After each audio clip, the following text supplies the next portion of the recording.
Hey everyone, I'm Orca Gaming, welcome back to my channel, and welcome to Monster Legends. If you've already seen my other analysis videos, the one on Vanoss 2099 and the one on Hardy, you would know that somehow, someway, I completely forgot to include Slugazoid when comparing his stats and just including him as a monster, because especially in the Hardy video, I'm like, the water protection, is there even a water cosmic? There isn't. Yes, of course, how could I forget Slugazoid? This is one of the most anticipated monsters. I said the same thing for Vanoss, but honestly, because this is actually the August Legends Pass free-to-play monster, every single player is going to get a chance to get this monster. He is very anticipated. We want to know, is he good? Is he not good? How does he compare to the other monsters? Well, you're about to find out. Let's jump into this analysis. Millennia ago, this alien slug traveled from planet to planet, feeding on the energy of its inhabitants. But when it arrived in the world of Monster Legends and crashed onto one of the coldest regions, where only Krauton and Oros can stand the temperatures, as a consequence, Slugazoid froze, and that's where he remained until the Reign of Stardust hit Monster Legends, waking him up and granting him powers he'd never had before, and so that is how this magnificent creature came to be. Alright, Slugazoid is a water control monster that specializes in depleting the stamina of its enemies while dealing damage. He can drown enemies. Slugazoid has an evolving trait. At rank 0, he's immune to freeze. So right off the bat, this monster is useful against himself, essentially. If the enemy has a Slugazoid, you have a Slugazoid, hey, you guys can't freeze each other.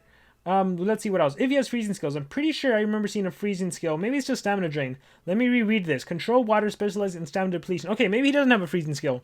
We'll see. Rank 1, he's immune to blind. This helps against the total blind, the regular blind.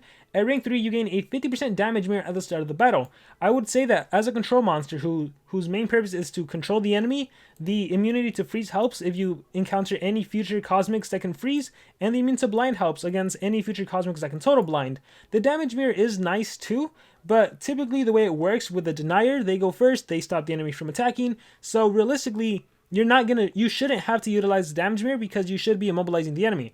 Although if they do land an attack against you, it is nice that you reflect some damage, but then again, it is a status caster, so it's possible for it to get removed with a positive effect removal. With that being said, let's talk stats. Alright, so first and foremost is the life stat, 74,797. Of all the cosmic monsters, this is the second highest. Currently the highest belongs to Hardy, the Golden Legends Pass monster. Up next is the power stat, 7480. So there are 5 mythic monsters total, 5 cosmic mythic monsters total, and there are 4 different stats because 2 of them are tied. This is the third lowest. So again, he's a control monster, not an attacker. It's expected for him to have a low power stat. And it's funny, you guys can't see I'm air quoting low because compared to every other monster in the game that's not a cosmic, this is insanely high. And then the speed stats is 5951, making him officially the second fastest monster in the game. The only monster faster than this monster, than Slugazoid, is Ignis, who is not a controller, so we can say that this is officially the fastest control monster, even though he's overall the second fastest monster. Yeah, Ignis is more of a supportive, he's support. Yeah, we'll call him support. I'll have an analysis on him specifically. But yeah, we have the fastest controller in the game. Isn't that funny? Literally, the Slug monster is the fastest in the whole entire game, the fastest control monster in the entire game.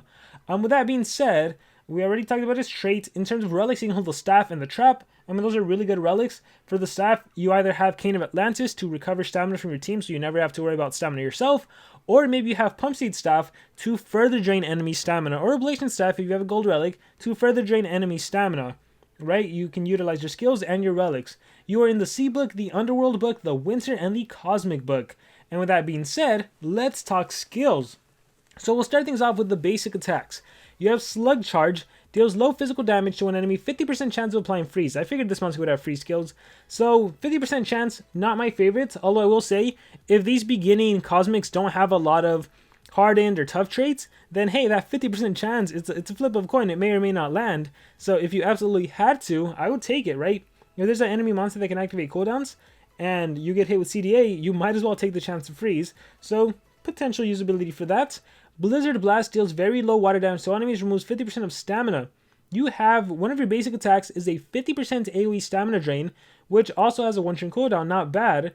Okay, so we'll keep that in mind because, hey, you never know. If you have a 100% stamina drain or something, you can follow up with a 50%. And the cool thing about this skill, props to Social Point, they had this skill deal damage because there are some relics that only trigger when you deal damage.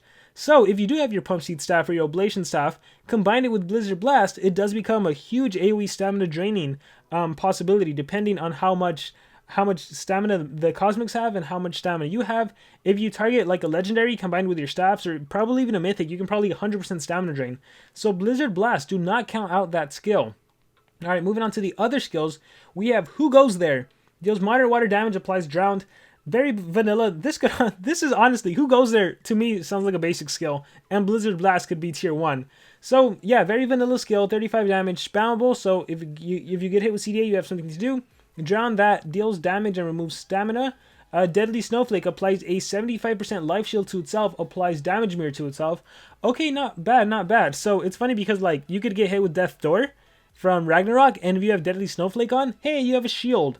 So because this monster is supposed to be a control monster, I'm not sure how much I like this skill, because it's nice. 75% is a lot of life, but again, you're supposed to control it most of the time. So I think most of the time you're going to be draining stamina, so you don't need to worry about shielding yourself. Although there's definitely situations where it could come in handy. And then that damage rate just helps to reflect damage on the enemy. So there is that. Alright, we might come back to the skill. Suffocating Mucus is next on tier 2. Deals low special damage to all enemies, applies drown to all enemies. AoE drown skill right here. Again, this would also trigger a relic activating. We have Doge Calm deals moderate water damage to all enemies, applies stamina leak. So if you do these skills back to back, you have 2 skills that are draining stamina from the enemy monsters. Overall, I'm not a big fan though. Again, typically the way you want to play is turn 1 with this monster, you would immobilize everyone if you can, and then your attacker kills someone, or maybe you kill 2 monsters, but at the very least, if you kill 1 monster by the time it's the enemy's turn, at that point, how effective is the AoE? At that point, you probably want to follow up with a single target, whoever's the main threat, kind of try to immobilize them. But yeah, I guess it, like, starting off with a strong AoE like Stamina Leak, or, well, they're not even strong, that's a problem. So, I'm iffy on them. I'm iffy, but yeah, we'll come back to them if we have to. Agua Mala, I remember this skill. Deals moderate water damage, decreases all enemies' maximum stamina. Yes, this skill is very interesting to me. I wonder if the maximum stamina decrease is permanent, or if it's just for a negative effect that lasts for a certain time.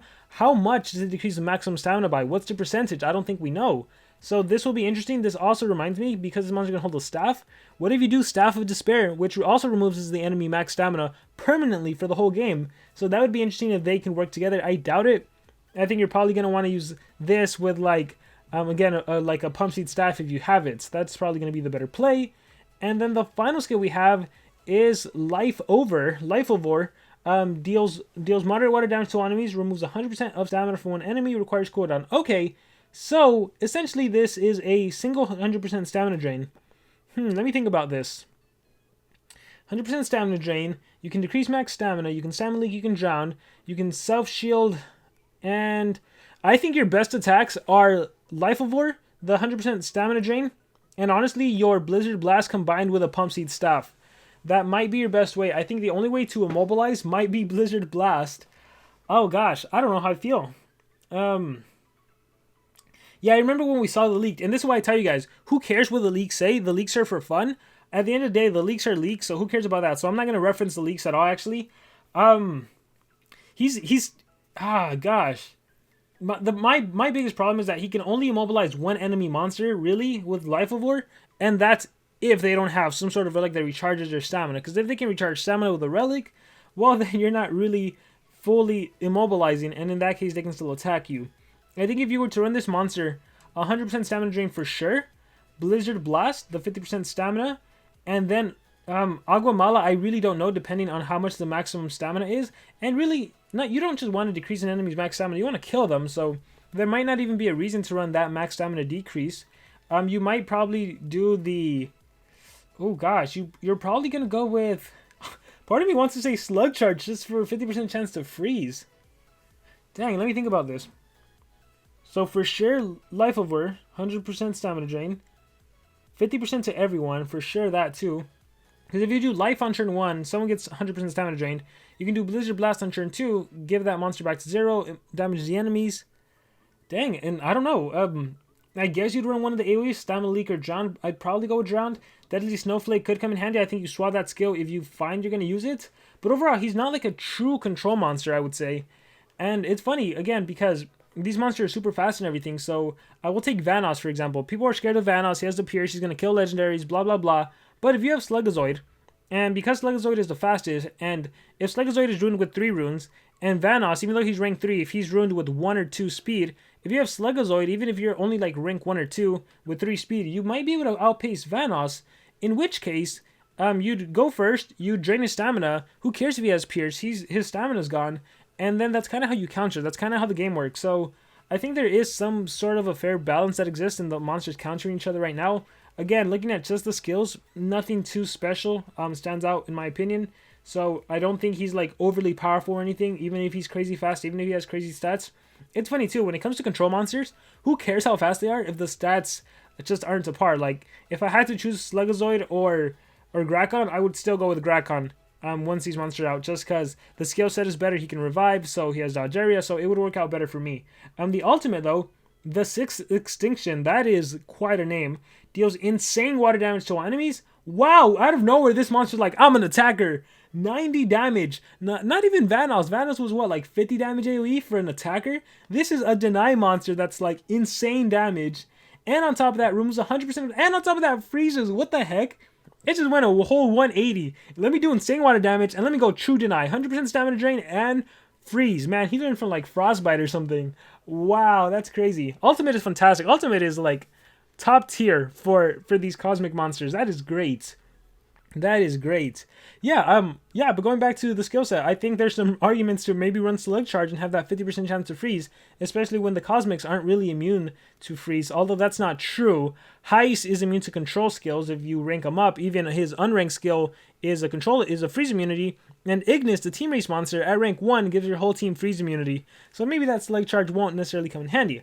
And in terms of runes, if this is your main control monster, 3 speed, have him go first.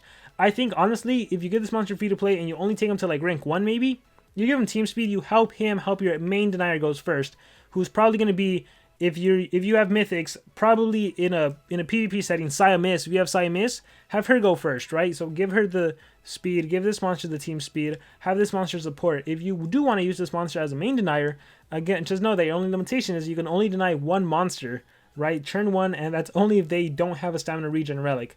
Alright guys, with that being said, that is going to be it for this video. Let me know what you guys think about Slugazoid. How do you like him compared to the other cosmics? How do you like Slugazoid? Let me know in the comments below. Thank you very much, and remember to subscribe.